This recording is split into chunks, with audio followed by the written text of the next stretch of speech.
Bapak dan Ibu-ibu, sebetulnya apa yang kita kenal sebagai tarekat, sebagai satu aliran dalam tasawuf, baru muncul pada abad ketiga Hijrah.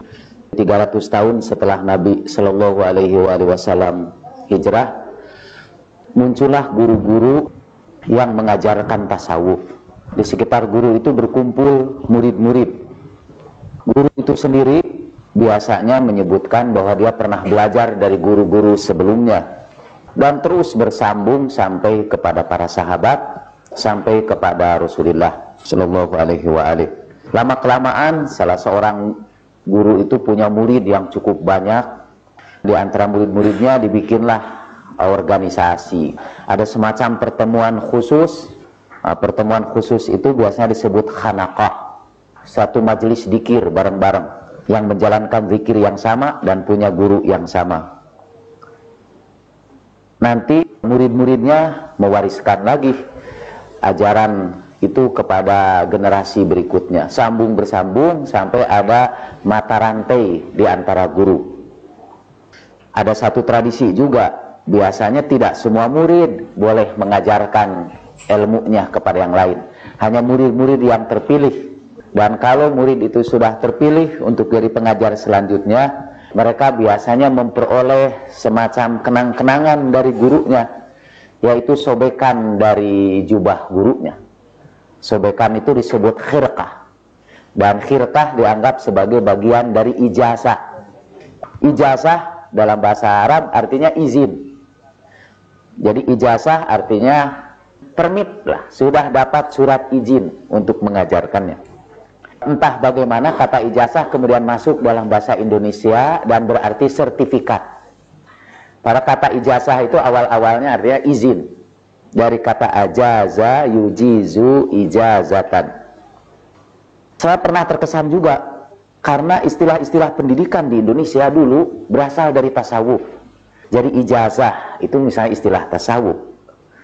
Kemudian murid adalah istilah tasawuf juga, yang artinya orang yang punya kehendak, yang punya cita-cita, yang punya keinginan. Sampai sekarang murid dan ijazah itu menjadi istilah-istilah pendidikan kita. Murid-murid itu yang dapat khirqah kemudian melanjutkan ajaran gurunya dan membentuk lagi organisasi. Tidak jelas siapa yang pertama kali menggunakan istilah tarekat dalam pengertian organisasi. Ada yang menyebut, menurut Said Aqil, katanya itu Abu Sa'id Abul Khair, orang yang pertama merumuskan hubungan guru dengan murid di dalam tasawuf. Guru disebut syekh. Syekh dalam bahasa Arab berarti juga orang tua.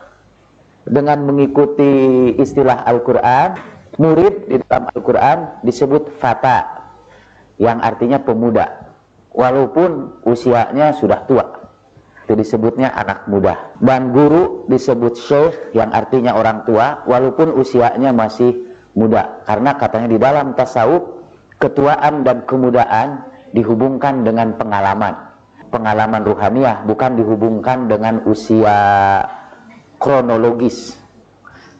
Kalau dalam psikologi ada usia mental yang menunjukkan kecerdasan orang, ada usia kronologis, ini ada usia spiritual. Jadi seorang syekh adalah orang yang secara spiritual lebih lama, lebih tua. Kata tua itu di dalam bahasa Persia disebut pir. Karena itu di dunia tasawuf sekarang yang tersebar di Amerika, di Eropa, guru-guru tasawuf itu disebut pir, dari bahasa Persia yang artinya syekh. Inggris, tapi sekarang sudah meninggal, terkenal guru tasawuf yang menghasilkan banyak tulisan, Pir Inayat Khan. Dia menyebut dirinya pakai pir. Jadi pir adalah gelar guru. Kalau sekarang ini Ustadz Syamsuri kita jadikan guru, namanya menjadi Pir Syamsuri Rifai, ya. Apa dasarnya bahwa kita ini harus punya guru dalam perjalanan menuju Allah Subhanahu wa Ta'ala?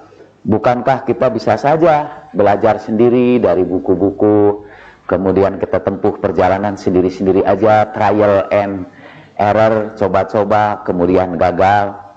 Mungkin nanti lebih banyak gagalnya ketimbang mencobanya.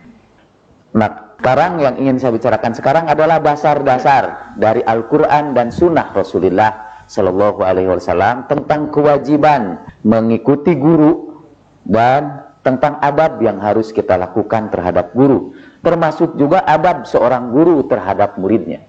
Jadi kedua-duanya.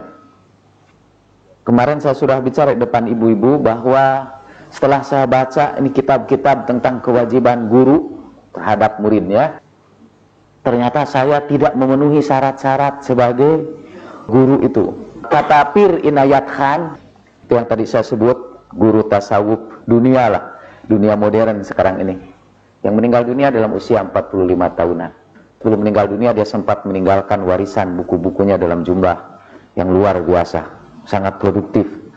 Saya lihat fotonya berjanggut, bercambang lebat, bahkan rambutnya panjang juga. Dari situ saja saya berpikir saya sudah tidak memenuhi syarat, karena saya tidak bisa menumbuhkan kumis dan janggut saya lebih dari kemampuan saya. Pir Inayat Khan mengatakan, ketika kamu mencari guru itu, memang sulit kamu menemukan guru yang sejati. Di dunia yang penuh kepalsuan itu, kamu akan sering menemukan guru-guru palsu. Waktu saya baca begitu, saya ini guru palsu. Tapi kemudian saya pikir, jangan-jangan muridnya juga murid palsu. Jadi yang kita dagangkan adalah kepalsuan. Saya hampir putus asa untuk tidak jadi guru ini. Tapi di situ Pir Inayat Khan mengatakan, tapi sekiranya guru-guru dan murid-murid yang palsu itu serius, sungguh-sungguh bermujahadah untuk mencari jalan kebenaran, Tuhan akan mengubah kepalsuan itu menjadi kesejatian. Walhasil saya pikir saya dan ibu-ibu dan bapak sama-sama belajar aja lah ini. Kita melewati dulu periode kepalsuan untuk mencapai tingkat yang ideal. Nah, nanti kita akan hadirkan juga di sini guru-guru tarekat itu yang mengajarkan berbagai tarekat. Dari Qadiriyah kita akan menghadirkan guru tarekat Qadiriyah, dari Naksabandiyah dan begitu seterusnya. Ibu-ibu dan bapak-bapak jangan buru-buru menyebut, kayaknya ini guru palsu. Karena kata Yazid Al-Bustami, lebih baik kamu punya guru walaupun palsu. Karena kalau tidak punya guru, karena guru kamu adalah setan. Walaupun sebagian sufi juga mengingatkan kita untuk berhati-hati agar jangan salah memilih guru. Ada sebuah syair bahasa Arab, jika petunjuk jalannya burung pemakan bangkai, dalam bahasa Arabnya disebut gurob. Jika gurob adalah petunjuk jalannya, maka dia akan dibawa ke negeri bangkai. Kalau kita ambil gurob di padang pasir, kita tersesat menempuh perjalanan, lalu lihat ada burung-burung bangkai, kita ikuti terus, pastilah dia akan membawa kita ke negeri bangkai. Nah, guru-guru yang palsu tentu akan membawa kita kepada kepalsuan. Balik lagi, tapi di kalangan tasawuf ada dua aliran tarekat itu. Ada yang gurunya itu orang yang hidup bersama mereka, orang biasa, yang biasanya sambung bersambung silsilahnya sampai kepada guru-guru sebelumnya. Dan biasanya sebelum membaca zikir, dibaca nama seluruh guru itu, sebagai ungkapan terima kasih kita kepada mereka yang secara estafet pass on kepada kita ajaran-ajaran tasawuf. Mereka disebut juga mursyid, yang artinya pembimbing.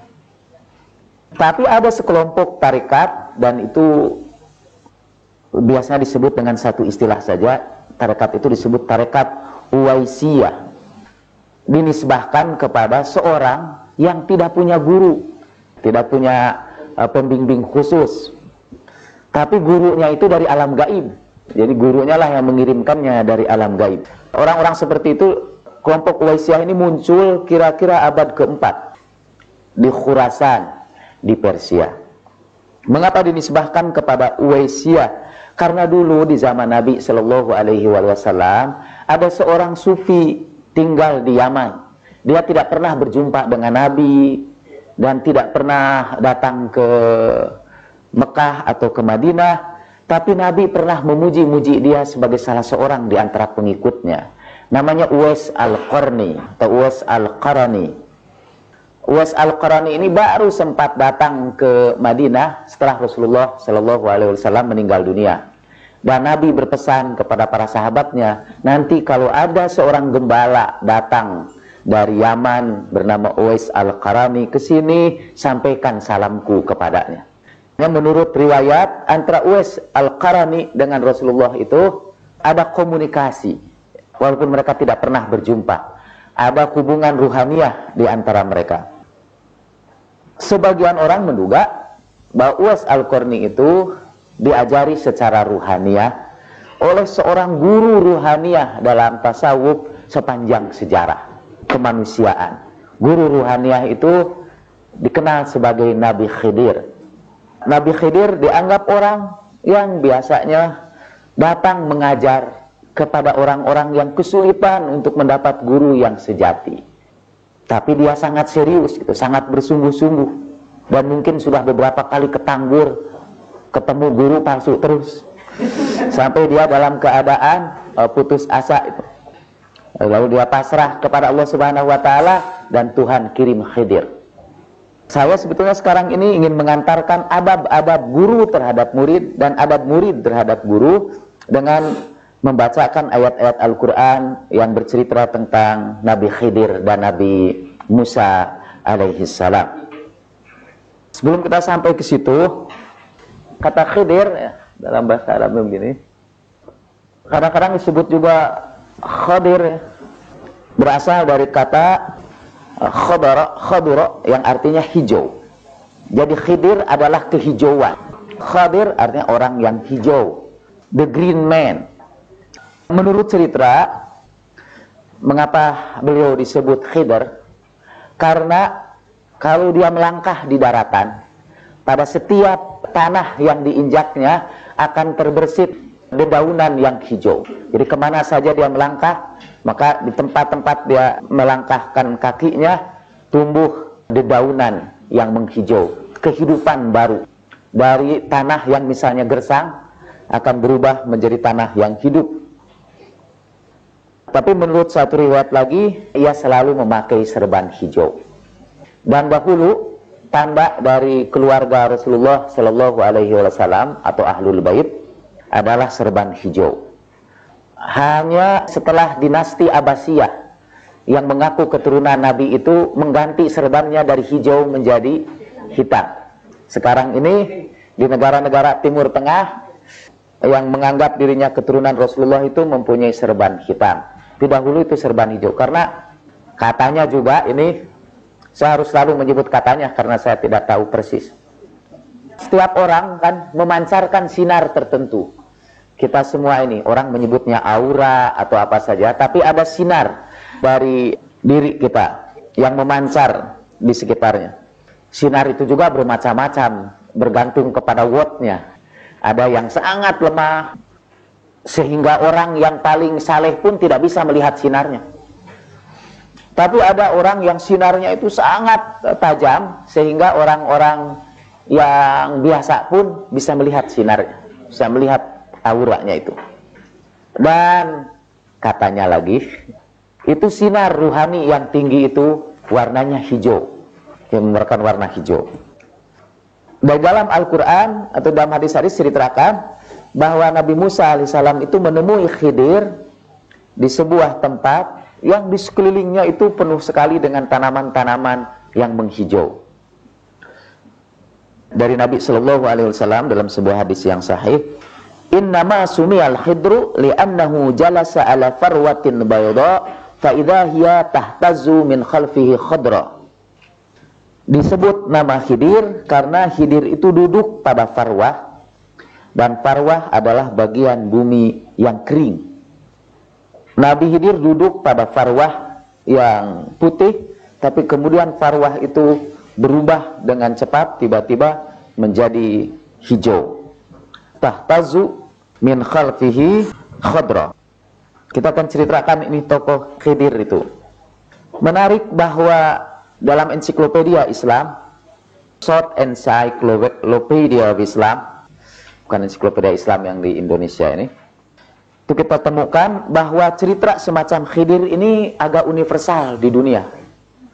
Misalnya Iskandar Zulkarnain atau Alexander the Great itu dari Yunani, setelah dia menaklukkan berbagai negeri, setelah dia menjadi raja di raja, dia kemudian sampai kepada satu kenyataan bahwa semuanya itu akan binasa, semuanya akan hancur, dan dia ingin mencari air keabadian. Kemudian dengan pembantunya yang bernama Andreas, dia pergi menuju ke satu tempat di tepian sungai. Tiba-tiba di tempat itu, pembantunya yang bernama Andreas melihat ikan yang sudah dimakan itu kena percikan air dan airnya hidup meloncat ke dalam sungai. Kena percikan air, ikannya loncat ke dalam sungai dan hidup. Persis seperti cerita dalam Nabi Khidir. Kemudian Andreas itu kata yang meloncat. Dan begitu dia meloncat ke dalam sungai itu, tubuhnya berubah menjadi hijau. Akhirnya kata yang memperoleh air keabadian itu Andreas dan bukan Alexander. Di Eropa juga ada cerita Gilgamesh, seorang kesatria di utara yang menaklukkan berbagai negeri, juga mencoba mencari air yang bisa membawa dia ke keabadian. Jadi setelah dia menaklukkan segala macam, dia merasa toh akhirnya dia diancam kematian. Biasanya kan kalau sudah jadi raja inginnya tidak mati-mati, gitu kan. Jadi dia juga ingin tidak mati. Akhirnya bersama orang juga dia mencoba pergi ke satu tempat karena untuk menemui seorang yang karena bernama Innaparati di Laut Mati, the Sea of Death. Berangkat ke sana dan memperoleh air keabadian itu. Kemudian di dalam cerita wayang ya ada kisah Dewa Ruci. Ketika Bima berusaha mencari air kesucian ya, yang juga bisa membawa keabadian. Lalu Bima kalau tidak salah disuruh kemudian tenggelam mencari air kesucian ini. Menurut seorang penulis barat, lupa lagi saya namanya, tapi dia menulis buku tentang mistisisme dalam politik di Indonesia. Itu judulnya. Menarik juga itu kan, saya pikir ini tasawuf dalam politik Indonesia. Tapi kemudian yang dia ceritakan bahwa ketika Pak Harto pertama kali dilantik menjadi presiden, beliau menyelenggarakan menanggap wayang, dan lakon yang dimainkan adalah kisah Dewa Ruci ini. Dan kalau tidak salah, saya sih belum ke sana, mungkin Ibu sudah, di rumah Pak Harto itu di Cendana, di belakangnya ada gambar Bima yang mengambil air kesucian dari kisah Dewa Ruci. Saya tahu ada begitu karena baca aja di koran. Katanya pada waktu Kamdesu dan Pak Harto menandatangani letter of intent, si wartawan itu dengan cermat menyebutkan lambang Bima di bawahnya sebagai lukisan background. Mungkin seperti Gilgamesh, semua raja di dunia ini memang merindukan keabadian, mencari air keabadian. Kemudian Nabi Musa alaihi salam di dalam Al-Quran, kalau lihat sih tidak mencari air keabadian dalam kisahnya. Kalau menurut riwayat-riwayat yang tidak disebutkan dalam Al-Quran, Nabi Musa alaihissalam itu satu saat berbicara di hadapan para sahabatnya dengan satu pembicaraan yang sangat fasih, yang sangat menyentuh dan sangat berisi. Kemudian ketika sahabat-sahabatnya bertanya, luar biasa itu pembicaraan Anda. Apa ada orang yang lebih pandai dari Anda sehingga kita bisa berguru kepadanya? Tidak ada, kata Musa. Kemudian Tuhan kata menegur dia dan mengajarkan kepadanya bahwa ada orang yang lebih pandai dari kamu. Mungkin dalam bidang yang kamu kuasai, gitu kalau kita terjemahkan secara bebas, kamu sih yang paling pandai. Tapi ada ilmu lain yang tidak kamu kuasai, dan kepadanya lah kamu seharusnya belajar. Nah, pada saat itulah Musa memutuskan untuk mencari orang yang dianggapnya sangat berilmu. Itu para ahli tafsir banyak bertengkar memperebutkan masalah ini. Nabi Musa itu kan manusia yang paling mulia, utusan Allah di zaman itu. Wa kallamallahu Musa taklima, Tuhan bicara langsung kepada Musa. Masa Musa harus belajar lagi kepada Nabi Khidir yang tidak dikenal? Wa dzalikal majhul, ya, the unknown prophet. Nabi Musa adalah pemimpin bangsa Israel yang paling utama. Muhammad harus belajar ke orang yang tidak dikenal, bahkan tidak jelas tempat tinggalnya, gelandangan internasional. Katanya, maka ada beberapa cara para ulama itu untuk menjelaskan pertanyaan itu. Ada yang mengatakan Musa di situ bukan Musa bin Imran, tapi salah seorang Musa yang lain, katanya. Di sini disebutkan namanya, yang belajar ilmu kepada Nabi Khidir. Tapi ini pandangan yang agak menyimpang, yang mau cari jalan pintas untuk selamat. Sebagian ulama yang lain mengatakan, sebagian besar pendapat jumhur, Nabi Musa itu adalah Nabi Musa bin Imran, nabinya Bani Israel. Dan karena sebetulnya dalam pelajaran ini tidak berarti bahwa Nabi Khidir itu lebih utama dari Nabi Musa. Cuma dia punya kelebihan dalam satu ilmu yang tidak dimiliki oleh Nabi Musa, ya. Bisa saja, katanya, sering terjadi kita dalam bidang ilmu itu, orang yang kurang utama memiliki ilmu yang lebih banyak dalam hal tertentu dari orang yang lebih utama. Maksudnya misalnya, bisa saja tamatan SD memiliki satu pengetahuan yang tidak dimiliki oleh doktor atau profesor sekalipun. Ketika saya pertama kali punya mobil dengan mencicil, sebetulnya tidak boleh disebutkan di bagian berikutnya, tapi karena sebagai guru sufi harus tawadu, itu kita sebutkan. Saya bawa mobil itu dan tiba-tiba mobil itu mogok. Saya bingung, nggak punya ilmunya, kenapa mobil ini tiba-tiba mogok. Akhirnya kita undang bengkel, dan bengkel itu mungkin SD juga nggak tamat. Dia segera menunjukkan kepada saya, pokoknya kabel kebusinya itu lepas. Enteng bener itu, sedetik mungkin jalan lagi itu mobil. Dan saya takjub luar biasa kepada orang itu. Jadi bahwa dia ternyata memiliki ilmu yang tidak saya miliki, padahal saya sudah master waktu itu. Tidak heran kalau Nabi Musa alaihissalam pun belajar ke Nabi Khidir pada bagian ilmu itu yang tidak beliau miliki. Dan itu tidak mengurangi kebesaran Nabi Musa alaihissalam. Nah, sekarang kita akan bacakan kisah Nabi Musa ini. Kemudian saya akan bacakan satu demi satu ayat ini. Kemudian apa makna yang tersembunyi di balik ayat ini sebagai adab murid terhadap guru. Surat Kahfi dari mulai ayat 60. Kita pernah membacakan ini pada permulaan kuliah kita dahulu yang pertama. Tapi sekarang kita akan melihatnya dari adab seorang murid terhadap guru. A'udzubillahi minasyaitonirrajim. Bismillahirrahmanirrahim. Wa idza qala Musa li fatahu la abrahu hatta ablugha majma'al bahraini aw amdiya huquba. Pada saya ini ada kitab tafsir Al-Qur'an yang menafsirkan ayat Quran dari perspektif tasawuf saja. Ada kira-kira 8 atau 10 jilid menafsirkan seluruh ayat Al-Quran itu dari pandangan seorang sufi. Di Indonesia sampai sekarang belum ada satupun tafsir Al-Quran yang melihat Al-Quran dari pandangan sufi. InsyaAllah mungkin dengan bantuan bapak-bapak dan ibu-ibu kita akan buat ini. Tafsir yang pertama adalah tafsir surat Kahfi mulai ayat 60 sampai selanjutnya. Ini kita yang pertama.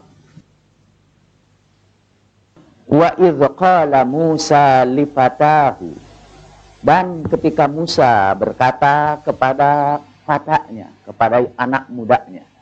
Bisa katakan fata di situ boleh jadi sudah tua. Tapi karena dia murid Nabi Musa, maka dia dipanggil sebagai fata. Fata itu yang bagus terjemah itu dalam bahasa Inggris junior, dan guru itu senior. When Moses say to his junior, Dalam buku-buku terjemah bahasa Inggris sebut his page, pengawal dia. Wa qala Musa li fatahu la abrahu, aku tidak akan berhenti hatta ablugha majma'al bahraini, sampai aku ketemu tempat bertemunya dua lautan, majma'al bahrain, au amadi hukubah, atau aku lewati puluhan tahun sekalipun. Haqbah, kalau bentuk jamaknya hukub, satu haqbah artinya 80 tahun. Jadi kira-kira kalau terjemahan bebasnya, aku akan kejar terus tempat bertemunya dua lautan itu.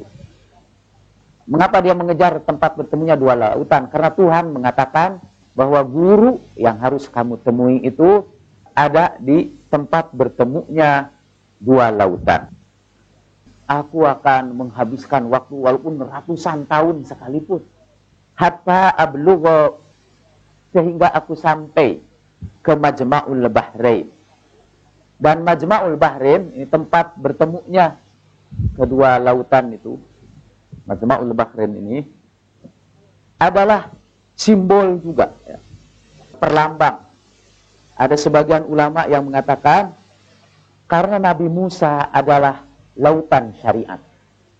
Dia memiliki ilmu yang merupakan lautan syariat. Dan Nabi Khidir itu membawa ilmu dari lautan syariat. Dan di tempat itulah bertemu kedua lautan itu. Karena itu tempat itu disebut Majma'ul Bahrain. Tapi Majma'ul Bahrain juga adalah lambang pertemuan antara yang fana dengan yang baqa, yang binasa dengan yang abadi.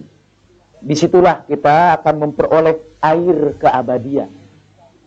Kalau kita mau mengejar keabadian dan meninggalkan kefanaan itu, di situ tempatnya. Disitulah permulaan kefanaan itu berubah menjadi keabadian. Ketika kita menanggalkan semua yang fana dan memulai memasuki perjalanan yang abadi. Selama ini kan kita hidup sibuk dan disibuki oleh hal-hal yang fana, hal-hal yang akan binasa. Dan apa yang disebut hal-hal yang fana itu? Apa saja selain Allah Subhanahu wa ta'ala. Kullu man 'alaiha fan wa yabqa wajhu rabbika dzul jalali wal ikram. Semuanya itu akan fana dan yang kekal abadi itu adalah Allah Subhanahu wa ta'ala, pemilik segala kebesaran dan kemuliaan.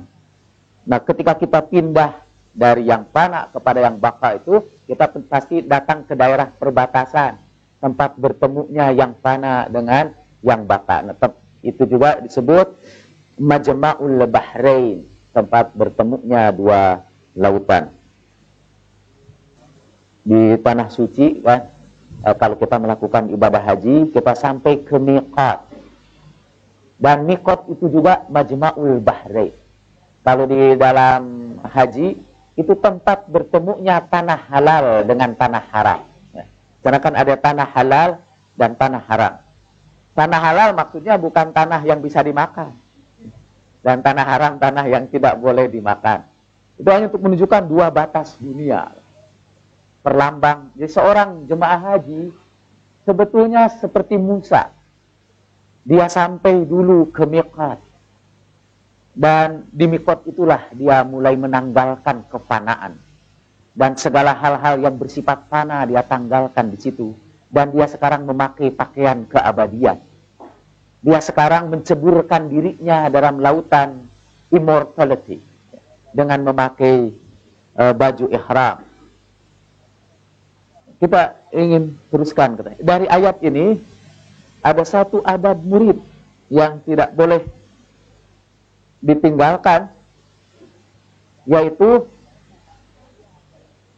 bahwa dia harus ada kesungguhan niat, ada cita-cita yang sangat tinggi, dan ada satu azam, ada satu tekad, bahwa walaupun menghabiskan waktu ratusan tahun sekalipun, dia tidak akan henti-hentinya, dia lakukan, sampai dia mencapai Majma'ul Bahrain, au amdiya hukuba, walaupun aku nanti melewati bertahun-tahun sekalipun.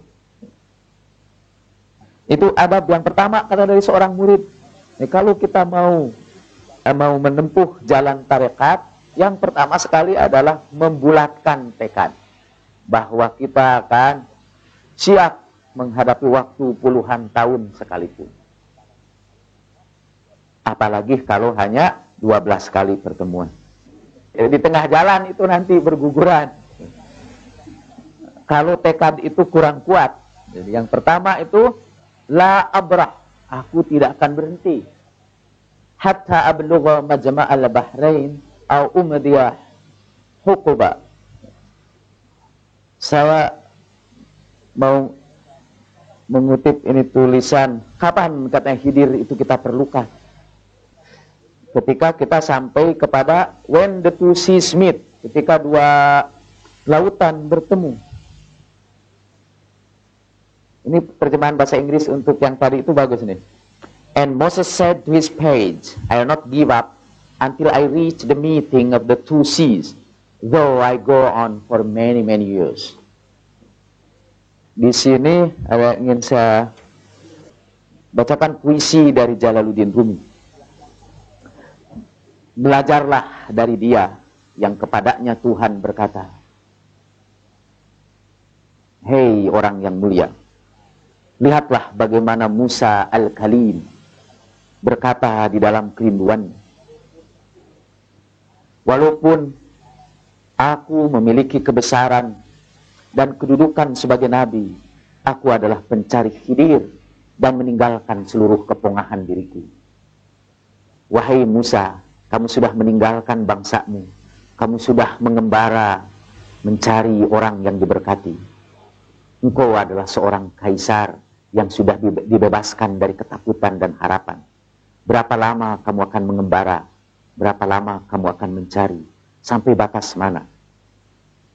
He that is thine is with thee, and thou art conscious of this. Dia yang menjadi milikmu akan bersamamu, dan kamu menyadarinya. Hei orang yang sudah ditinggikan sampai ke langit, berapa lama kamu akan mengembara di bumi yang rendah? Musa berkata, janganlah kau menegur aku seperti ini. Aku akan terus berjalan sampai pertemuan dua lautan, sehingga aku bisa disertai oleh orang yang diberkati. Aku akan menjadikan Khidir sebagai wasilah untuk mencapai tujuanku, dan aku akan meneruskan perjalananku siang dan malam. Aku akan terbang dengan sayap-sayapku yang lemah selama bertahun-tahun. Apa artinya tahun-tahun? Apa artinya ribuan tahun? Itu sejak dari Rumi ya. Nah, tapi yang ingin saya bacakan ini. Khidir hidup dalam sebuah pulau yang hijau dari sumber air keabadian. Ia adalah daya kehidupan di balik semua gejala-gejala alam. Tidak ada seorang pun yang bisa hidup tanpa sentuhan kehadiran Khidir. Kalau seorang pencari kebenaran melewati masa-masa kekosongan, masa-masa kehampaan, masa-masa kepedihan di dalam dunia batinnya, ketika dia menemukan bahwa jauh di dalam lubuk hatinya tidak ada tanaman indah yang tumbuh, ia sudah kehilangan sentuhan Khidir. Khidir telah menyembunyikan dirinya. Tapi jika Khidir berada di sana, di balik cabang-cabang mawar yang berduri, atau dalam lubang-lubang air yang kosong, ketika kawan-kawan berkumpul dan tidak ada perasaan keakraban dan empati, ketika kata-kata yang diucapkan seperti kosong dan tidak berarti, itu menandakan Khidir tidak hadir di situ. Ia bersembunyi. Ketika segala sesuatu bersifat mekanis, mengulang-ulang, membosankan, Khidir sedang tersembunyi.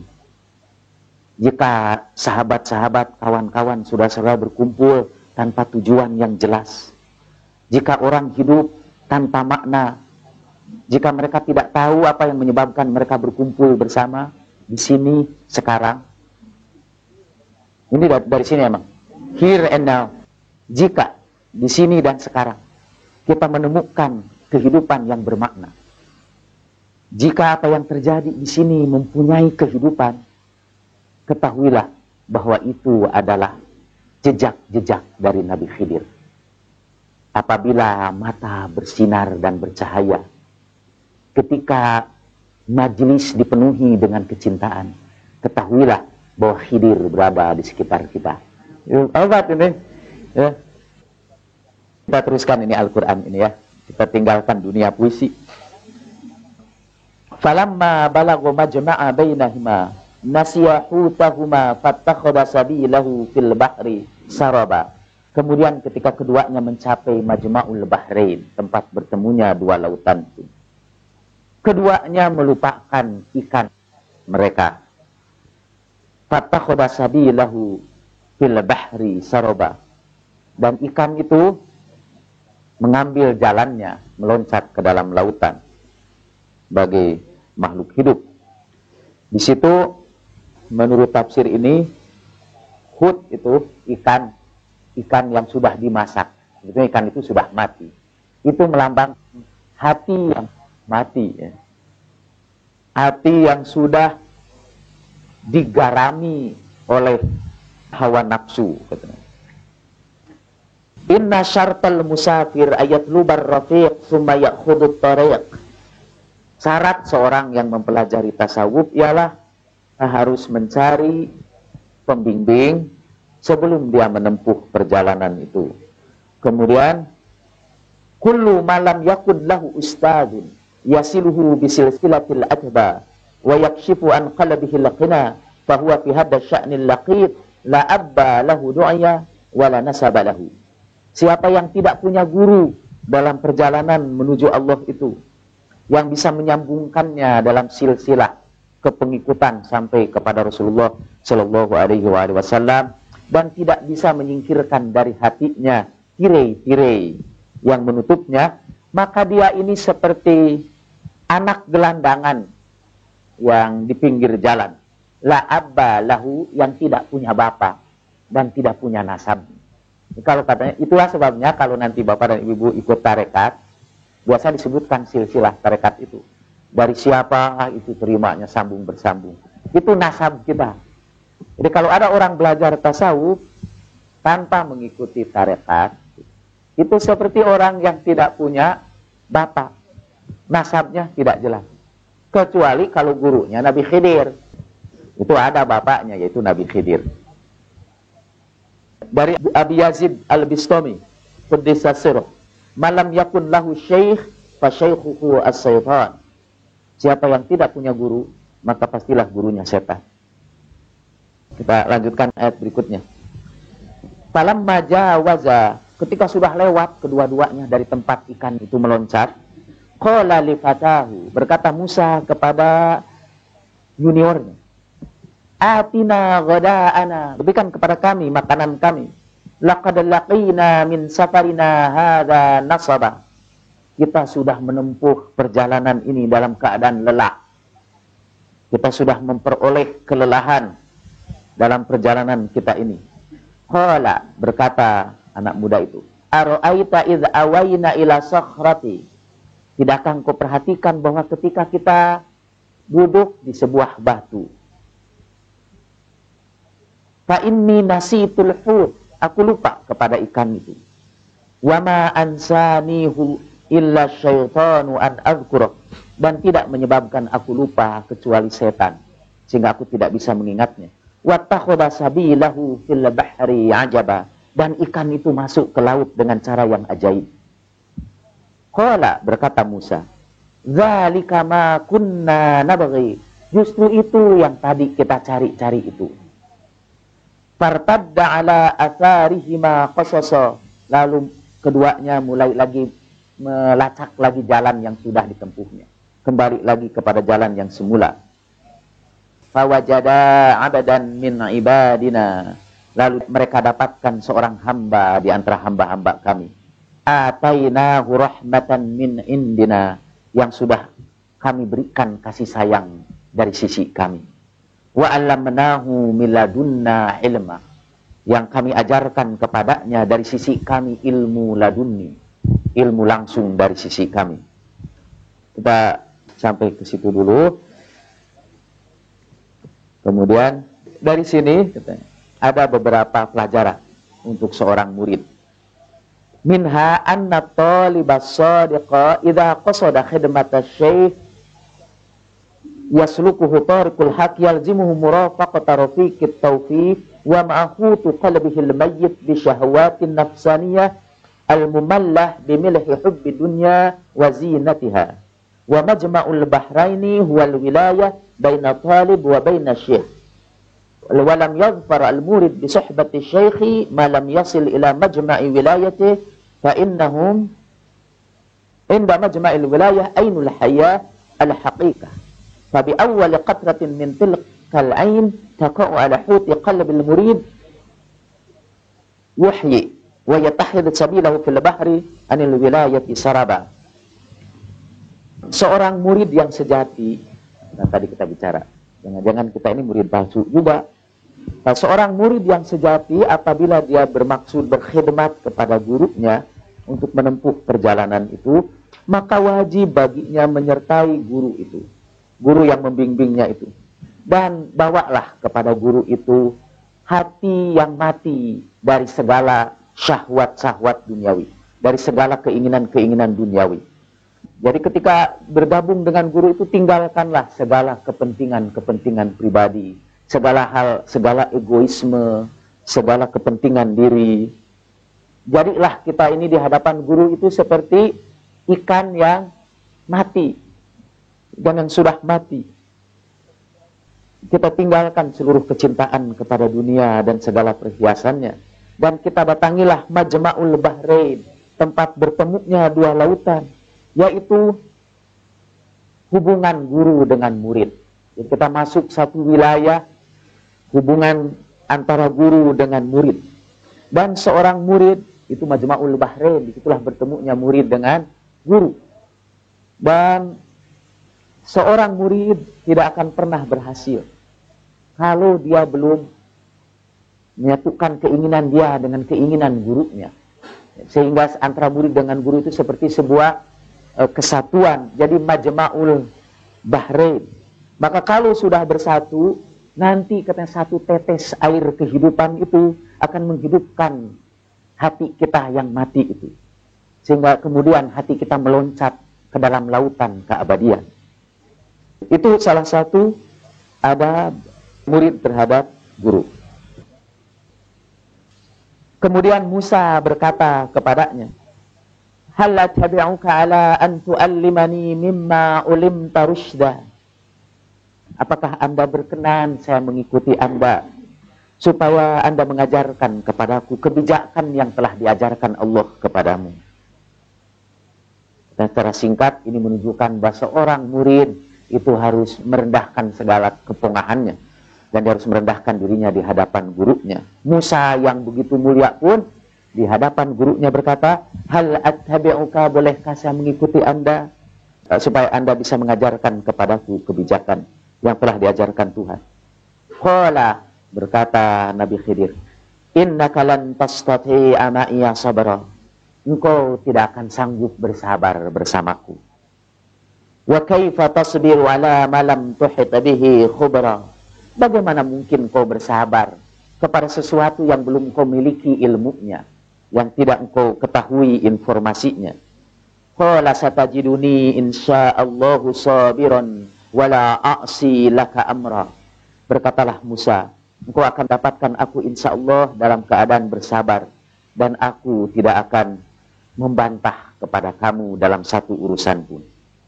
Qala, berkata Khidir, fa in ittaba'tani fala tas'alni an syai'in hatta uhditha laka minhu dzikra.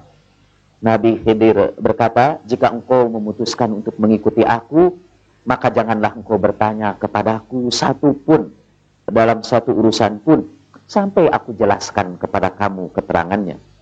Fantalaqa hatta idza rakiba fi safinati kharaqaha qala akhraqtaha litughriqa ahlaha laqad ji'ta syai'an imra.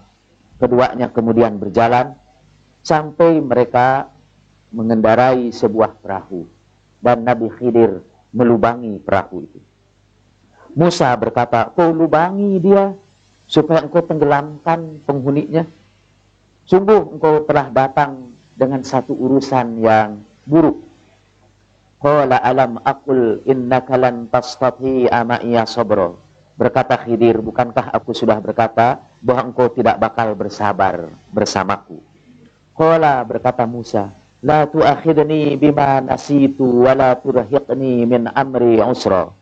Ia berkata, janganlah engkau menghukum aku karena kealpaanku, janganlah engkau mencelakakan, janganlah membuat urusanku menjadi sulit.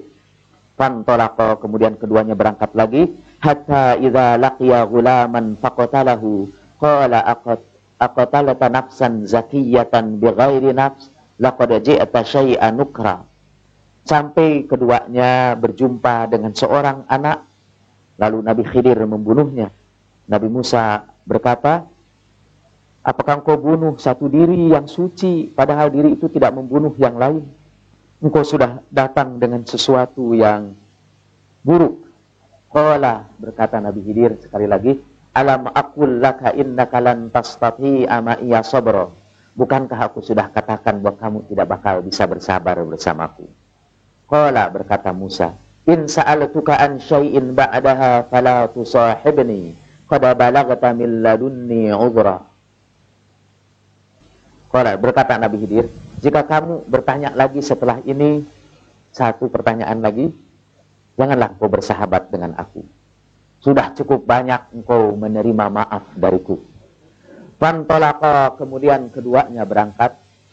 Faya ahla qaryatin istata'ana ahlaha fa'abau ayudayyifuhuma fawajada fiha jidaran yuridu ayyan qadda fa'aqama qala law syi'ta latakhadta alaihi ajra.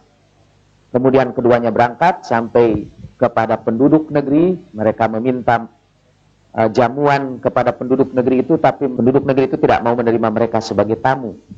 Lalu keduanya mendapatkan dinding yang hampir-hampir roboh, mereka tegakkan dinding itu. Berkata Nabi Musa, kalau kamu mau, kenapa tidak kamu minta upah untuk pekerjaan ini? Qala hadza firaqu baini wa bainik sa'unabbi'uka bi ta'wili ma lam tastati' alaihi sabra. Berkata Nabi Khidir, inilah perpisahan antara aku dengan kamu, dan akan aku kabarkan kepadamu makna dari segala yang tidak sanggup kamu bersabar memikulnya. Ammas safinatu fakanat limasakina ya'maluna fil bahri fa'aradtu an a'ibaha wa kana wara'ahum malikun ya'khudhu kulla safinatin ghasba. Adapun perahu itu milik orang-orang miskin yang bekerja di lautan, dan aku bermaksud untuk menimbulkan cacat pada perahu itu, karena di belakang mereka ada seorang raja yang mengambil setiap perahu dengan paksa. Wa ammal ghulamu fakana abawahu mu'minaini fakhashina ayyurhiqahuma tughyanan wa kufra. Adapun anak kecil itu, kedua orang tuanya adalah orang yang mukmin, dan kami khawatir anak itu akan mencelakakan orang tuanya, mendorong orang tuanya ke dalam kemaksiatan dan kekufuran. Fa'aradna ayyubadilahuma rabbuhuma khairan minhu zakatan wa aqraba rahma.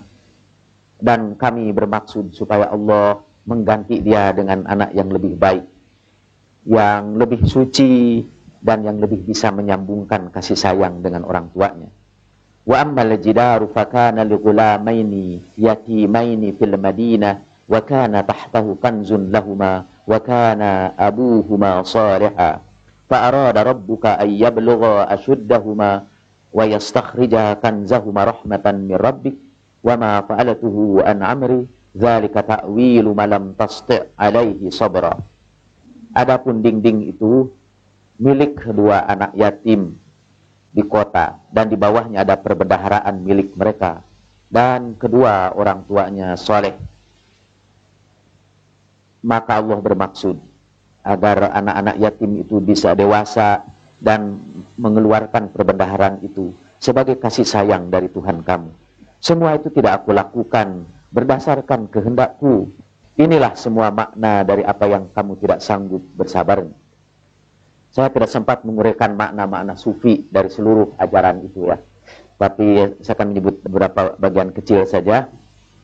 Kadang-kadang dalam perjalanan kita menuju Allah Subhanahu wa Ta'ala itu, Allah mengambil apa yang paling kita cintai sebagai ujian untuk menunjukkan apakah kepasrahan kita benar kepada Dia, supaya Allah nanti ganti dengan yang lebih baik dari itu. Seperti anak kecil itu yang sangat dicintai orang tuanya, dilindungi harta kekayaannya. Menurut tafsir ini, bapaknya yang saleh itu keturunan yang ketujuh. Dulu kakek dari kakek dari kakek dari kakek itu, yang ketujuhnya adalah orang yang saleh. Dan anak yatim yang dilindungi itu, yang Tuhan sampai utus 2 orang nabi yang mulia untuk menyelamatkan kekayaannya karena kasih sayang Allah kepada kakeknya yang sangat soleh itu. Jadi berkahnya itu sampai 7 keturunan. Bagi kita sebetulnya kita tidak usah mencemaskan keturunan kita. Salehkan saja hidup kita. Isi hidup kita dengan ibadah dan amal soleh itu. Itu seluruh keturunan kita dilindungi Allah Subhanahu wa Ta'ala. Tapi sebagaimana berkah mengalir, laknat juga itu mengalir. Kalau kakeknya itu yang sangat jahat, kejahatannya mengalir juga sampai kepada keturunan berikutnya.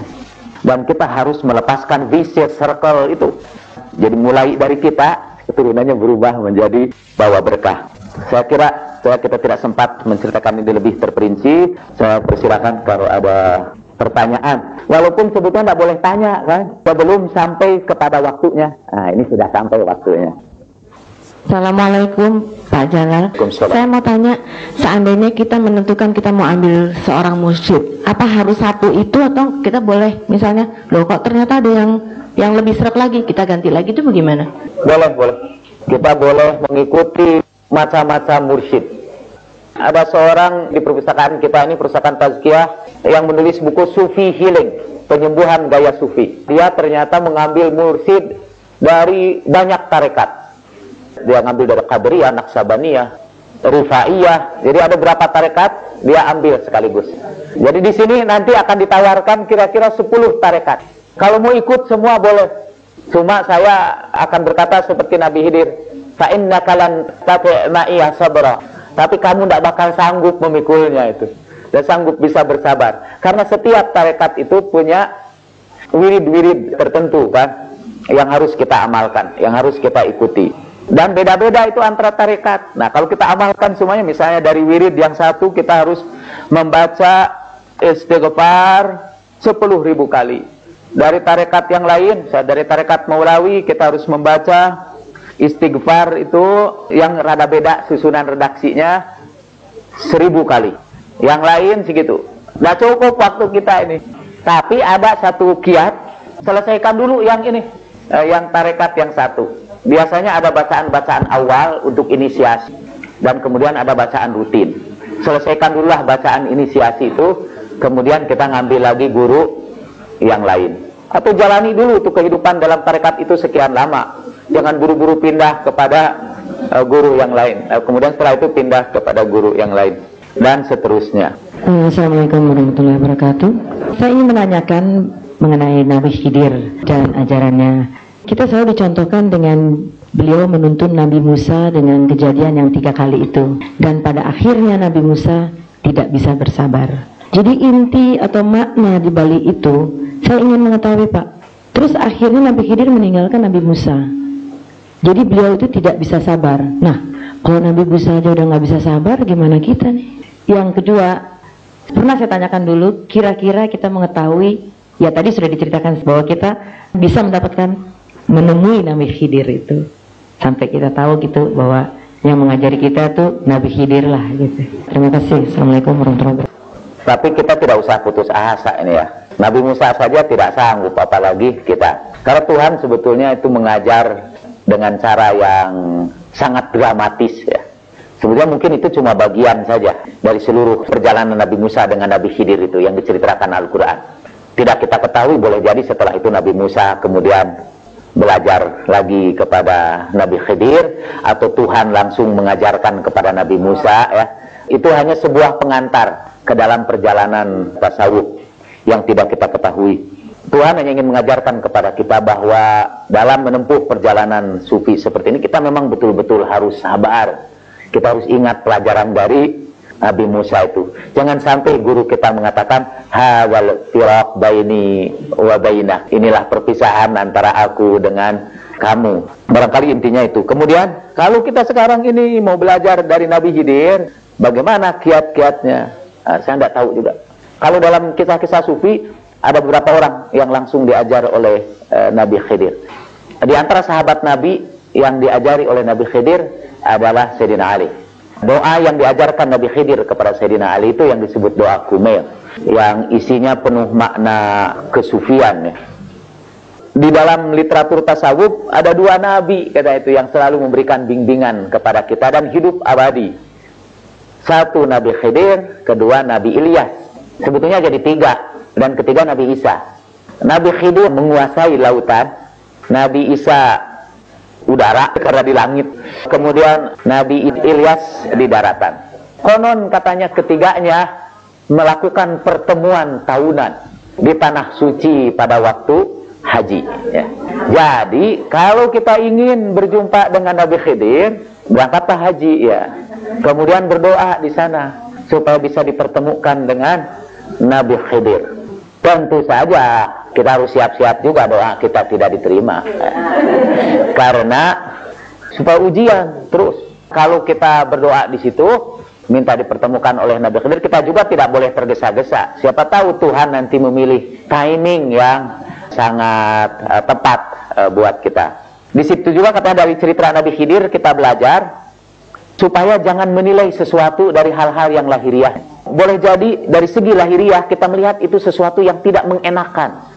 Gimana anak yang bagus, yang menjadi kecintaan orang tuanya dibunuh, padahal di balik itu ada tujuan yang sangat bagus. Bagaimana perahu yang begitu bagus dan dimiliki orang miskin dirusak lagi kan? Tapi kita harus lihat bahwa di balik itu waro'ahum kata Al-Quran, di belakang mereka itu ada kepentingan yang jauh lebih mulia. Begitu pula ketika kita mengalami kehidupan, lalu kita mengalami goncangan, kita tidak suka dengan itu. Fa'asa an takrahu syai'an fahuwa khairul lakum. Seringkali kamu membenci sesuatu, padahal sesuatu itu ada yang baik di baliknya. Itu yang diajarkan. Dan dalam perjalanan kita menempuh jalan kesucian, insya Allah kita akan melihat segala hal yang kayaknya tidak enak itu. Hati kita tidak setuju itu. Tetapi percayalah bahwa di balik itu Allah sudah mempersiapkan yang lebih baik kepada kita. Gimana ciri-ciri Nabi Khidir gitu kan? Nggak usah diketahui ciri-cirinya. Nanti kita uji apakah dia Nabi Khidir itu. Pertama dari dampak ruhaniyahnya. Dari dampak ruhaniyahnya, dia akan menghidupkan hati kita yang mati itu. Itu beda aja kesannya, yang tidak bisa dijelaskan dengan kata-kata. Memang kemudian boleh jadi ada orang yang ngaku-ngaku sebagai Nabi Khidir, tapi itu akan segera kita ketahui, periksa aja KTP-nya. Assalamualaikum warahmatullahi wabarakatuh. Sejauh informasi yang kami ketahui Pak ya, kalau ingin mengikuti salah satu tarekat, calon murid itu harus dibaiat terlebih dahulu Pak. Mohon nanti penjelasan dari Bapak makna dari baiat itu sendiri. Sebetulnya di dalam kita masing-masing, karena sudah memeluk agama Islam ini, yang kita ketahui Pak, baiat itu adalah syahadat itu Pak ya. Itu yang selama ini karena kita masih awam dalam tarekat dan tasawuf ini, mohon tolong dijelaskan makna atau katakanlah mungkin ada bentuk-bentuk baiatnya seperti apa. Itu saja Pak Ustadz, terima kasih. Assalamualaikum warahmatullahi wabarakatuh. Tadi saya ceritakan adalah konsep khirqah di dalam tarekat itu. Khirqah itu yang artinya sobekan. Ada dua khirqah, khirqah iradah dan khirqah tabarruk. Ada khirqah yang menunjukkan kesiapan murid untuk menerima guru itu. Dan khirqah iradah itu biasanya dinyatakan dalam bentuk baiat. Ada khirqah untuk mengambil berkah saja, khirqah tabarruk itu yang kita simpan itu sobekannya. Memang diperlukan baiat itu sebagai sebuah janji setia seorang murid. Seperti Al-Quran itu tadi mengajarkan Nabi Musa kan sebetulnya dibaiat dulu itu oleh Nabi Khidir, karena dia minta izin dulu, minta izin kepada Nabi Khidir, hal attabi'uka, bolehkah saya mengikuti Anda supaya Anda mengajarkan kepadaku kebijakan yang telah Allah ajarkan kepadamu. Itu sebetulnya semacam baiat. Nah, di dalam Al-Quran disebutkan alladzina yubayi'unaka yadullahi fawqa aydihim. Mereka yang berbaiat kepadamu itu tangan Allah di atas tangan mereka. Yadullah fawqa aydihim. Jadi ketika kita berbaiat kepada guru, kata menurut Al-Quran, itu tangan Allah di atas tangan kita. Yubayi'unaka, surat Al-Fatah surat 48 ayat 10. Kalau ikut tarekat Naqsabandiyah, ayat ini dibaca pada waktu pembaiatan. Innal ladzina yubayi'unaka innama yubayi'una Allaha yadullahi fawqa aydihim faman nakatha fa innama yankusu ala nafsihi wa man 'aufa bima ahada 'alaihi Allah fasayu'tihi ajran 'azima. Sesungguhnya orang-orang yang berbaiat kepada kamu, mereka itu berbaiat kepada Allah. Tangan Allah di atas tangan mereka. Barang siapa yang memutuskan baiatnya, maka dia memutuskan baiat untuk kerusakan dirinya. Barang siapa yang memenuhi apa yang telah dijanjikannya kepada Allah, maka Allah akan memberikan kepadanya pahala yang besar. Jadi baiat itu semacam perjanjian saja, bahwa mulai saat ini saya ingin ikut aturan dari guru. Sama seperti kalau Bapak mau memasukkan anak-anak Bapak ke sekolah saya, SMU Plus Mutahari, itu harus menandatangani perjanjian akan mengikuti seluruh disiplin sekolah ini dengan segala sanksinya. Jadi kalau saya tidak datang, bolos 3 hari berturut-turut, saya bersedia dan seterusnya. Itu semacam baiat, semacam perjanjian, dan setiap tarekat punya cara baiat yang berbeda-beda. Baiat itu hanya perjanjian aja, perjanjian antara kita dengan guru. Walaupun sebetulnya kata Al-Quran itu juga perjanjian kita dengan Allah Subhanahu wa Ta'ala. Karena baiat kita ini disaksikan Allah Subhanahu wa Ta'ala. Tapi setelah ini jangan minta baiat kepada saya, karena saya tidak punya tarekat. Gurunya kayaknya Nabi Khidir, itu belum datang. Ya. Jadi baiatnya itu macam-macam, Pak. Setiap tarekat itu berbeda-beda. Tapi umumnya dalam baiat itu, pertama kita mengucapkan zikir. Zikirnya bermacam-macam. Atau ada mengucapkan istighfar. Tapi yang jelas kita menyebut asma Allah Subhanahu wa Ta'ala pada setiap kita berbaiat kepada guru. Itu juga karakteristik tarekat dibandingkan dengan misalnya ajaran kebatinan. Kalau yang bukan tarekat mungkin yang diucapkan adalah mantra-mantra, ya, bahasa Jawa mungkin, ya. Lungguh karo anak unyeng-unyeng kang angrekso nyawa.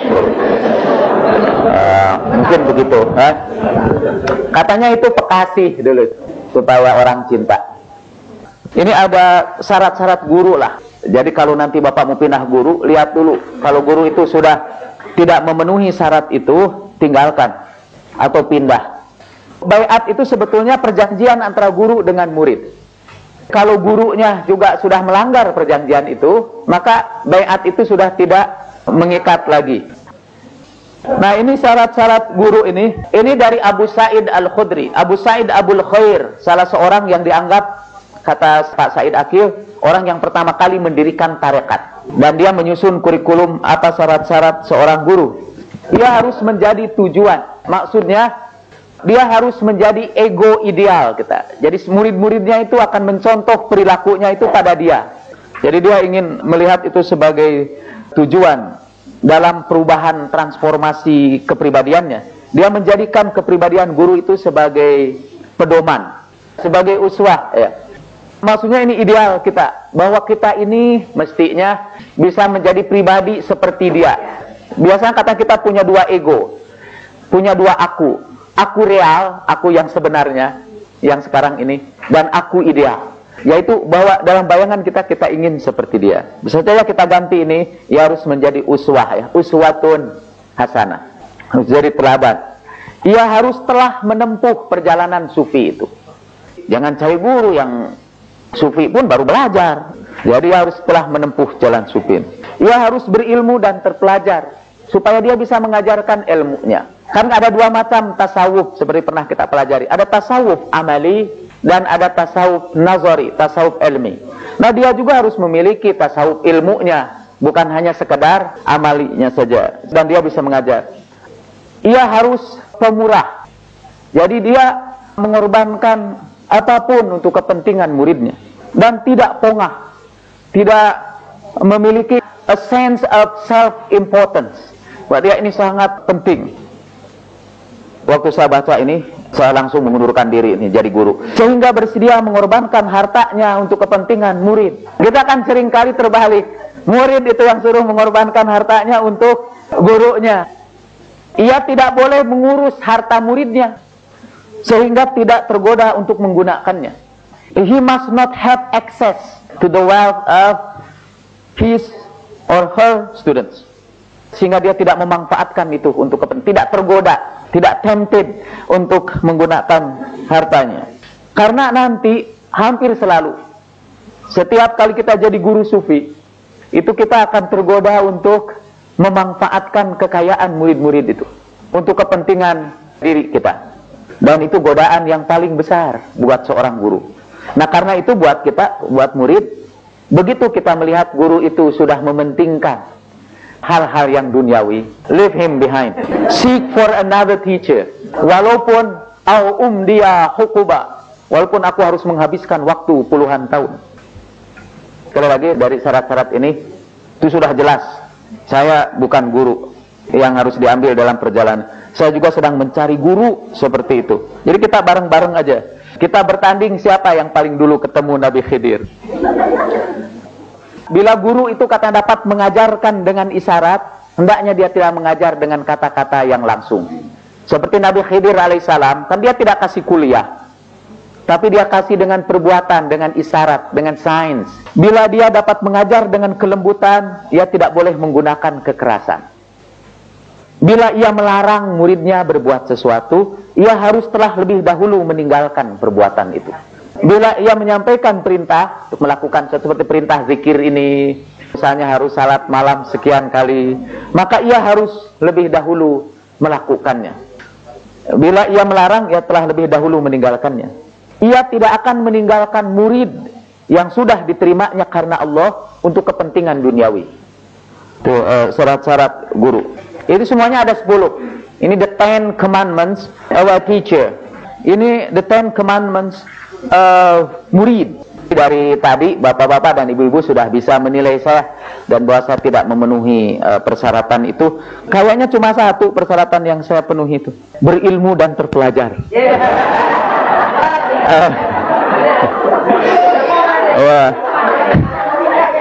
Wah, cuma tidak inabah itu ya. Sudah langsung gugur itu syarat itu karena dia menjadi pongah kan. Ya. Nah, sekarang giliran kita nih Ustaz Syamsuri. Ini syarat-syarat murid. Giliran kita untuk mengkritik mereka. Salah satu juga bukti bahwa saya gugur sebagai guru ya. Atau Ustaz Syamsuri gugur sebagai guru. Karena murid yang datang ke sini diminta duit gitu. Jadi harta muridnya diambil.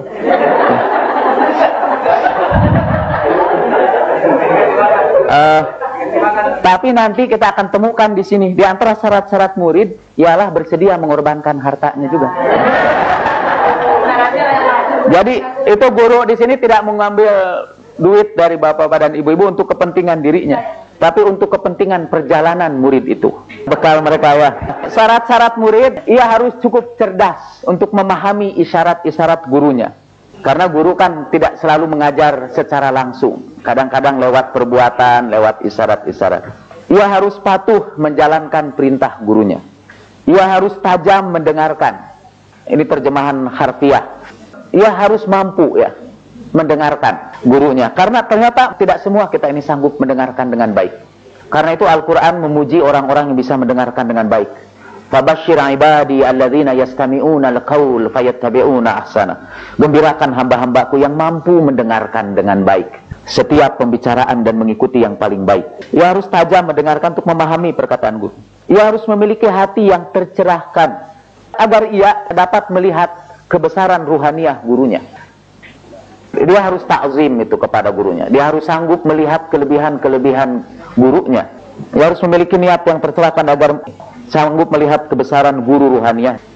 Ia harus jujur, sehingga apa yang dilaporkannya ia beritakan secara jujur. Apa sering kita bertanya kepada guru tidak jujur? Sering. Misalnya kita bertanya kepada guru tidak untuk ingin tahu, tetapi untuk menguji guru itu. Itu pertanyaan tidak jujur dan gugur syarat sebagai murid. Ada juga orang yang bertanya untuk menunjukkan kelebihan ilmunya. Ada juga bertanya, itu juga pertanyaan yang tidak jujur. Ada juga orang yang bertanya dan tidak hanya untuk menegaskan betapa soleh dirinya. Misalnya, Pak Kiai, saya ini selalu salat malam. Tapi itu dalam salat malam itu saya sering bingung. Apakah dalam witir itu harus kunut atau tidak? Sebetulnya dia udah tahu itu aliran gurunya itu. Cuma dia ingin to let everybody know bahwa saya ini, maaf ini betul-betul yang saya sampaikan. Karena saya juga harus jujur.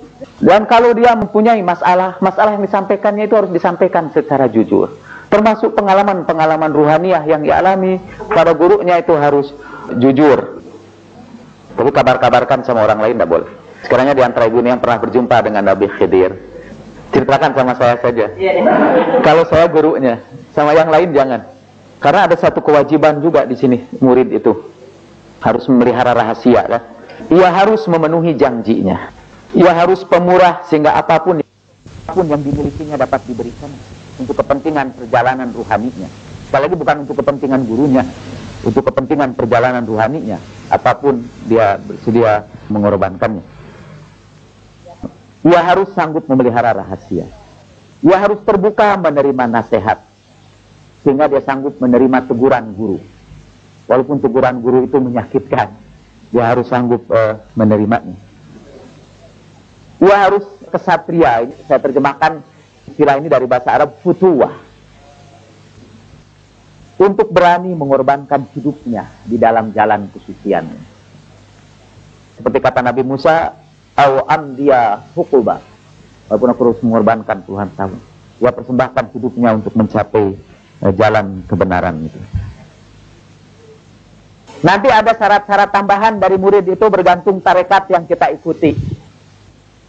Kita ini Pak, sebetulnya untuk menjawab yang kedua dulu, kita hanya membukakan pintunya saja. Nanti boleh mau ikut di sini, mau tarekat Qadiriyah, sudah dipertemukan dengan gurunya. Minggu depan Bapak akan dipertemukan dengan salah seorang guru tarekat Qadiriyah Naqsyabandiyah. Sementara yang sedang saya rencanakan, kita akan mengundang Dr. Ahmad Tafsir untuk tarekat Qadiriyah Naqsyabandiyah. Dia akan menunjuki Bapak jalan. Ini kalau tertarik tarekat Qadiriyah, inilah ini. Nanti di beatnya tidak di sini, pada guru besarnya tarekat itu. Kemudian ada tarekat Naqsyabandiyah, kita juga akan undang salah seorang wakil dari sana untuk memberikan penjelasan tentang tarekat Naqsyabandiyah. Dan karena pusat kajian tasawuf ini akan selalu mempertahankan sikap non-sektarian, artinya kita tidak akan memihak satu tarekat yang tertentu, dan kita akan tetap terbuka. Karena itu pusat kajian tasawuf tidak menunjukkan tarekat mana yang harus diikuti. Semua itu boleh diikuti. Itu semua sudah well recommended. Kita pilih tarekat-tarekat yang menurut penilaian kita mempunyai jalur yang benar, mempunyai silsilah yang benar. Itu semua yang disampaikan di sini. Jadi tarekat-tarekat yang aneh-aneh tidak kita undang ke sini. Hanya tarekat yang sudah teruji. Biasanya ada 3 untuk menguji keabsahan sebuah tarekat itu. 1, Pak Said Akil ini kemarin yang menceritakan. 1, tentu saja ajaran tarekat itu tidak boleh bertentangan dengan Al-Quran dan Sunnah Rasulullah Shallallahu Alaihi Wasallam. Artinya bisa dipertahankan secara nas bahwa ajaran itu benar. Yang kedua, dia harus mempunyai silsilah yang bersambung sampai kepada Rasulullah Shallallahu Alaihi Wasallam. Ada silsilahnya langsung, jelas sumbernya itu. Karena Allah adalah nurus samawati wal ard. Allah lah cahaya langit dan bumi. Dan bahwa semua kita ini adalah percikan dari cahaya ilahi. Semua kita ini. Semua percikan-percikan dari cahaya ilahi.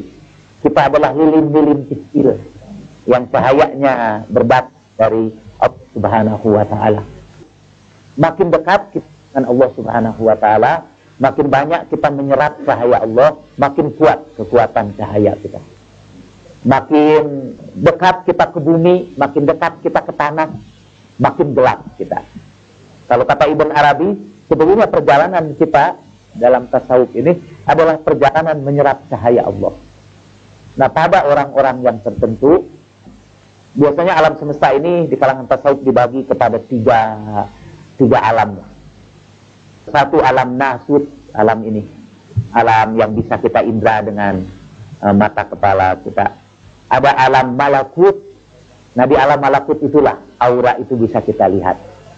Ada orang-orang tertentu yang bisa melihat sesuatu di alam malakut itu dari sini juga, dari alam nasut.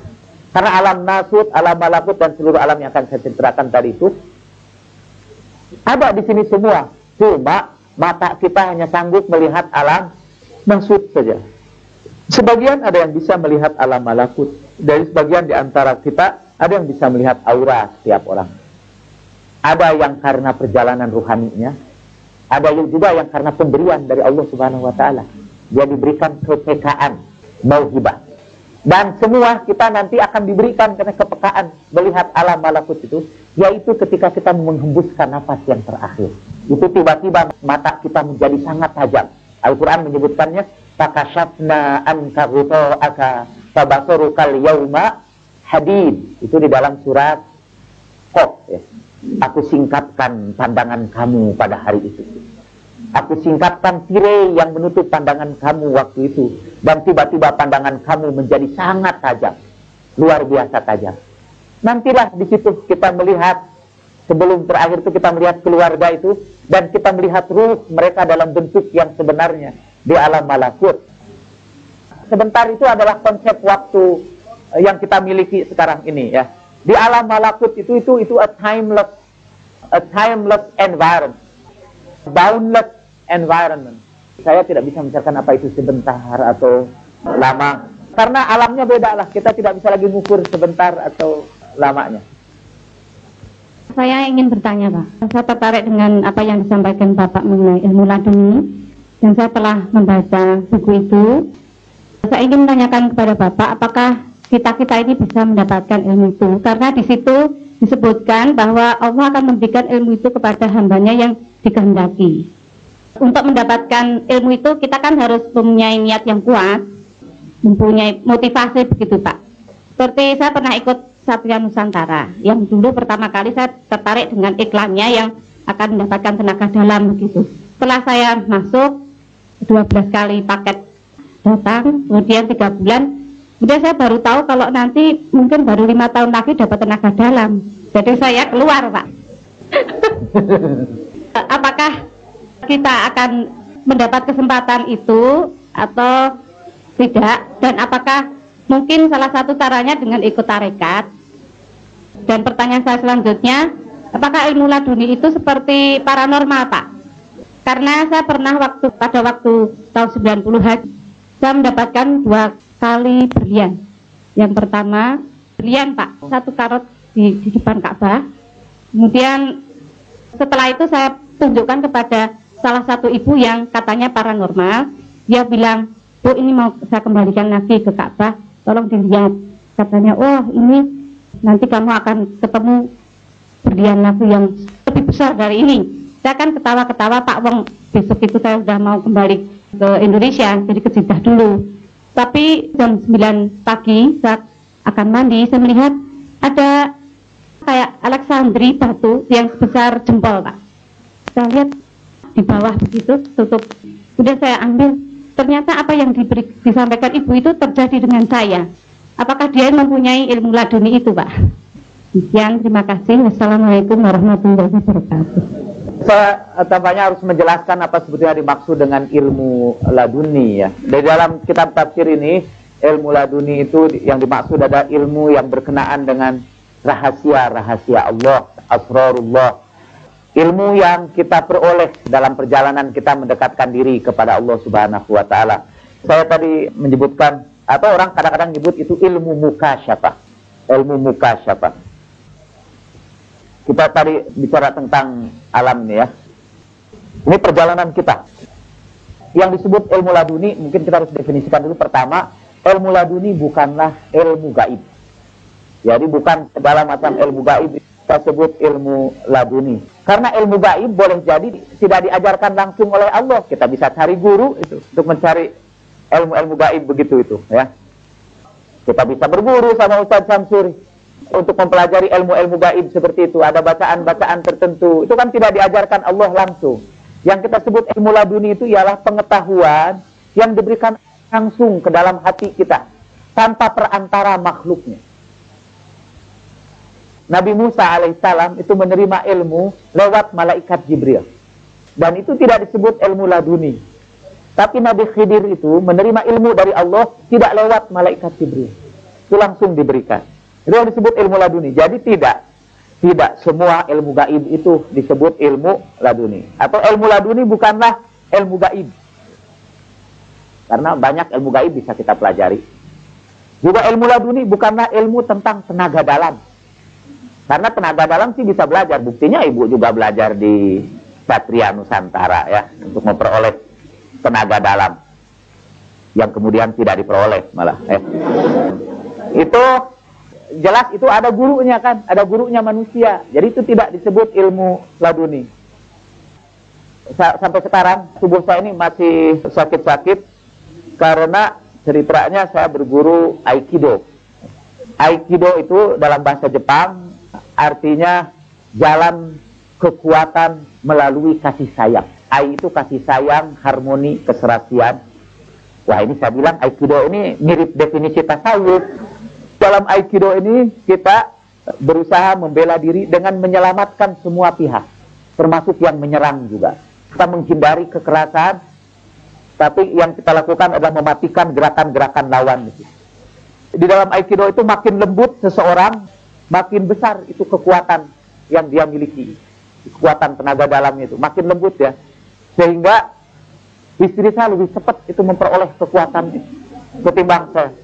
Juga katanya kalau makin keras egonya, jadi misalnya dia mau memperlihatkan ototnya, makin kecil kekuatan. Inti dari Aikido kata ialah memasrahkan kekuatan kita sepenuhnya kepada dia. Kepada dia yang maha tinggi. Ceritanya, makanya saya jadi tertarik. Sampai saya mikir apa nanti saya undang ini. Gurunya orang Jepang, Yamada-san. Satu saat kita undang di sini. Dan muslim dia. Sekarang malah saya sedang membantu dia mempersiapkan sebuah tulisan tentang perbandingan falsafah Aikido dengan tasawuf. Yang tadi pada intinya pada kasih sayang. Kalau saya sampai sekarang tidak dapat itu tenaga dalam itu, Bu. Tapi tenaga dalam dari Aikido itu bukan ilmu laduni. Karena ada gurunya jelas. Itu Tuan Yamada itu. Seperti Satria Nusantara juga. Kalau begitu apa sih yang disebut ilmu laduni itu? Pertama tandanya ialah Allah langsung berikan kepada kita. Salah satunya di antara cara atau media Allah menyampaikannya kepada kita adalah mimpi. Ada ar-ru'ya as-salihah. Ada mimpi-mimpi yang baik. Tentu saja di samping ada mimpi-mimpi yang tidak baik. Ya. Maksudnya ada tidak mimpi yang hanya ungkapan dari keinginan yang terpendam. Tapi ada beberapa keinginan yang merupakan, ada beberapa mimpi yang merupakan isyarat-isyarat dari alam gaib.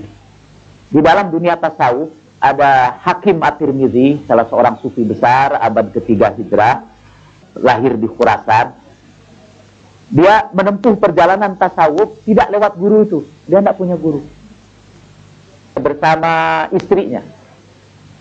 Baik dia dan istrinya mencatat seluruh mimpi yang dialaminya dalam perjalanannya menuju Allah Subhanahu wa Ta'ala. Katanya inilah sebuah catatan mimpi yang paling klasik dan yang paling cermat. Jadi itu suami istri menempuh perjalanan ruhani bersama-sama. Dan Tuhan memberikan kepada mereka bimbingan langsung lewat hati mereka dalam mimpi-mimpinya.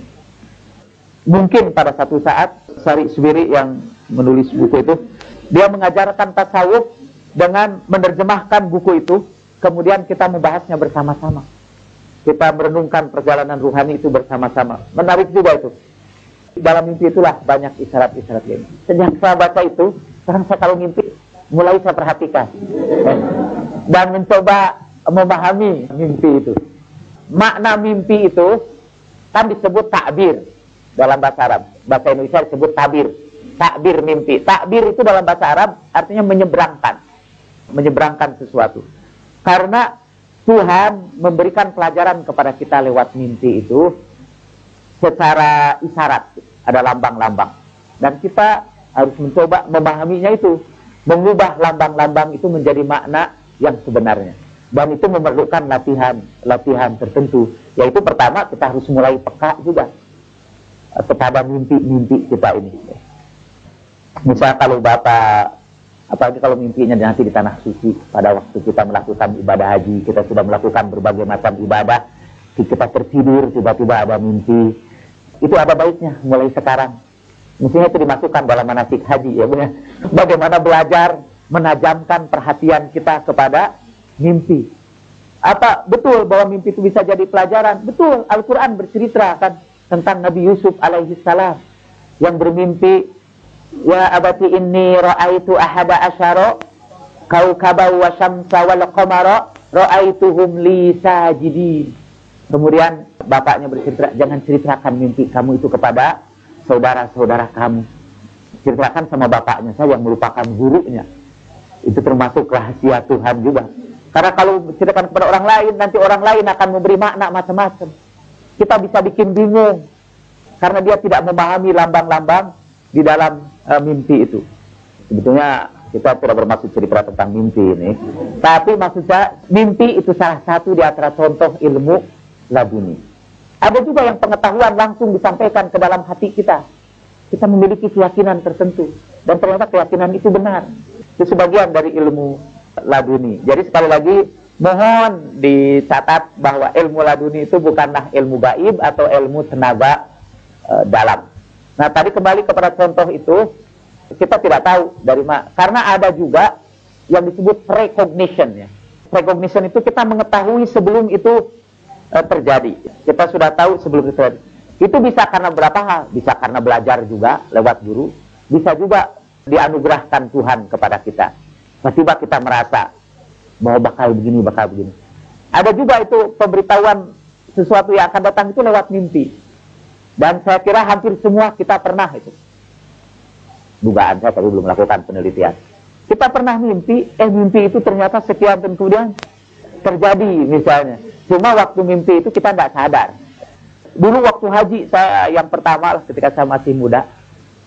Belum nikah kalau saya tidak salah. Ibu saya mengajak saya haji.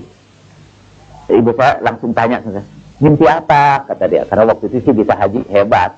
Ibu saya tanya, mimpi apa kamu? Nah, saya bilang, tidak mimpi apa-apa. Kemudian ibu saya cerita, kamu mau saya bawa naik haji bersama.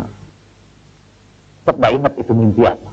Nah, tapi ketika sampai waktu haji saya yang pertama, masuk ke tempat jumroh itu, dari bawah, tiba-tiba saya ingat mimpi itu. Sebelum saya naik haji itu, saya pernah masuk ke suatu tempat, orang-orang sedang melempar jumroh berdesak-desakan. It reminds me gitu, kepada peristiwa yang sudah lalu.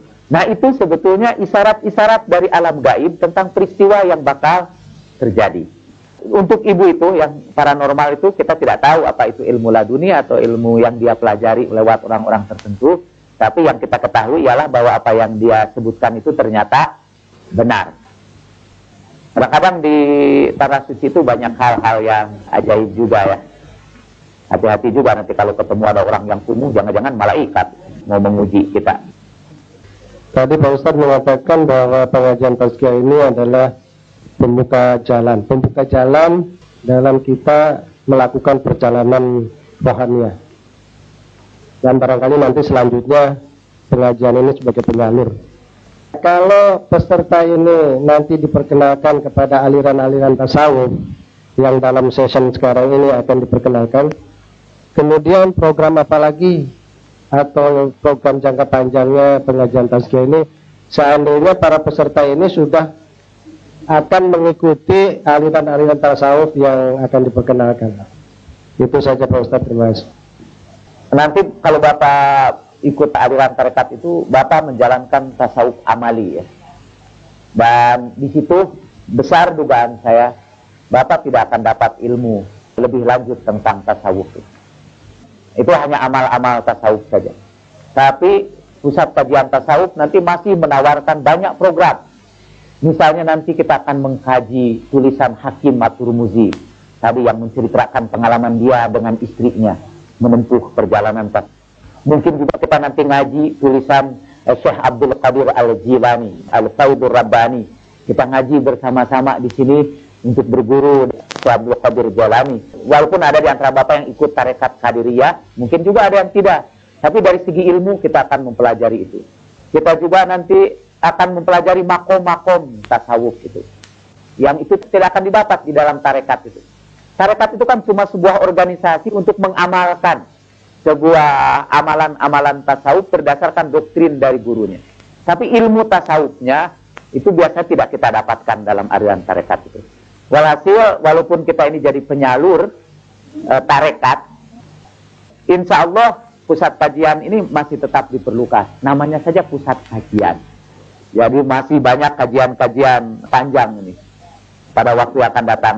Dulu saya pernah bicara juga dengan Cak Nur. Karena waktu itu para Madinah seringkali mengalami kesulitan mencari judul kuliah-kuliah baru itu. Sampai bingung, akhirnya ada buku bahasa Inggris, itu aja diubah. Jadi pelajaran kuliah di para Madinah. Kekurangan ini, tema. Saya waktu itu mengusulkan, kenapa tidak ngambil tasawuf aja sebelum saya dibikin ini, kajian tasawuf. Kalau sekarang tentu tidak akan mengusulkan itu. Karena kita bersaing di pasar, kan. Waktu itu, saya mengatakan kalau kita mempelajari tasawuf, bahan kita tidak akan habis-habis. Bahan kita sangat kaya ini. Dan sampai sekarang saya sendiri merasa saya masih sangat kurang. Kononnya ada yang mengkritik saya di majalah DR. Majalah DR itu pernah menampilkan foto saya 1 halaman. Sayang foto yang tampilkannya yang jelek. Saya tidak tahu apa itu yang sebenarnya atau yang sudah dimanipulasi. Dan di situ cerita tentang tasawuf dan pusat kajian tasawuf ini. Lalu ada seorang penulis katanya mengkritik bahwa saya ini sebetulnya bukan ahli tasawuf dan pengetahuannya tentang tasawuf sangat kurang. Dan saya tidak bantah tulisan itu karena memang benar. Saya bukan ahli tasawuf dan pengetahuan saya kurang. Dan makin banyak nanti Bapak mempelajari tasawuf, makin banyak lagi yang belum kita pelajari. Karena kekayaan tasawuf ini luar biasa. Kitab-kitabnya juga cukup banyak. Jadi insya Allah walaupun Bapak ikut tarekat, nanti masih perlu juga sama tazkiyah. Dan harus saya beritahukan dari sekarang, kata Sayyidina Ali, salah satu hal yang akan mencegah orang menjadi orang salih ialah al-qanaah bil jahli. Merasa puas dengan ketidaktahuan. Jadi kalau Bapak nanti punya qanaah itu biasa kalau harta kan. Kalau harta kita sedikit kita merasa puas. Nah, paling bahaya itu kalau puas dengan ketidaktahuan. Sudah ikut tarekat, rasanya udah cukup lah ini. Padahal masih banyak yang belum dipelajari. Nah, kalau sampai begitu nanti Bapak sudah ikut tarekat lalu tidak merasa perlu lagi dengan pusat kajian tasawuf, kata Sayyidina Ali, tidak bakal jadi orang soleh. Karena dia sudah puas dengan ketidaktahuannya. Bapak dan Ibu, saya kira sudah habis waktunya. Preliminary perception saja. Ini perjalanan menuju hahut itu, menuju Tuhan itu, menuju zat Tuhan itu. Juga adalah perjalanan kita menuju hati kita yang paling dalam. Kemarin kita cerita di sini ini ada sabar, di sini ada qalb, di sini ada fuad, di sini ada lub, dan di sini ada sir. Itu tingkat kedalaman hati kita. Dari sabar itu tingkat hati kita yang paling luar sampai kepada tingkat hati kita yang paling dalam. Inilah alam hati kita yang paling dalam ini bersatu. Sabar itu di alam nasut, qalb di alam malakut, fuad di alam lahut. We'll be talking about that later on. Silakan Ustaz.